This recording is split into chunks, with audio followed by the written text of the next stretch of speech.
د خیبر پښتونخوا صوبې د نگران وزیر اعلی اعظم خان لمړی وروسته د نگران صوبایي کابینې غړی او پخوانی جج سید ارشد حسین شاه د صوبې نوی اعلی وزیر نومول شوی دی. د پښتونخوا سترو سیاسي ګوندونو پاکستان تحریک انصاف او عوامي نشنل ګوند د صوبې د پخوانی وزیر اعلی او اپوزیشن په مشوره د نوی نگران وزیر اعلی د ټاکل کېدو سره اختلاف خوده دي او ویلي چې په هیڅ صورت به دا فیصله ونه مني. د نوی اعلی وزیر په نوم د مشورې لپاره د صوبې د پخوانی وزیر اعلی محمود خان او د اپوزیشن ډلو د پخوانی مشر اکرم خان درانی ترمنځ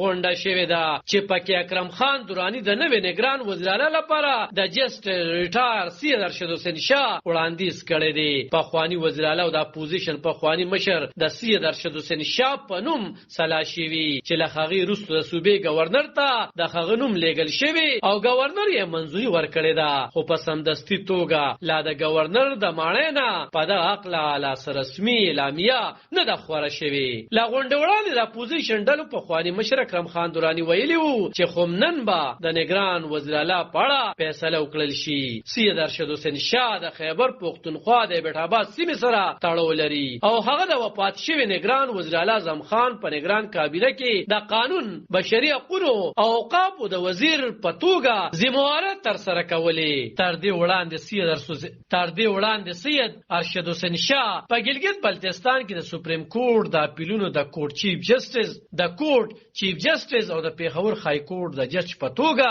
ذمہواره ترسره کړې وي. پاکستان تحریک انصاف ګوند د پخوانی وزیر اعلی او اپوزیشن د مشر په مشوره د نوی نگران وزیر اعلی د ټاکنې په ضد عدالت ته تګ اعلان کړی دی او ویلي چې په یو صورت کې به هم د محمود خان او کرم خان درانی په مشوره ټاکل کېدونکي وزیر اعلی ونزغمي. د پی ټی آی د خیبر پښتونخوا مرسیال مشر ظاهر شاه تورو خبريالان ته ویلي دي چې نه خو اوس محمود خان د صوبې وزیر اعلی دی او نه اکرم خان درانی د اپوزیشن مشر دی، نو ځکه دغه دواړو کسانو مشوره هیڅ آئینی بڼه نه لري. نو موري ویلي چې د صوبې د نگران وزیر اعلی ټاکنه باید چاین لمخه وکړي شي. د عوامي نشنل ګوند خیبر پښتونخوا صوبې صدر مولوی خان خوم په خپل یو بیان کې ویلي دي چې د هغه ګوند به په یو صورت کې هم اکرم خان درانی او محمود خان په مشوره ټاکل کېدونکي وزیر اعلی ونه مني، ځکه چې محمود خان یو لوټه ده او د هغه د پاکستان تحریک انصاف سره ستړون نشته دی. علب خان شیرپو دلبر نیوز 400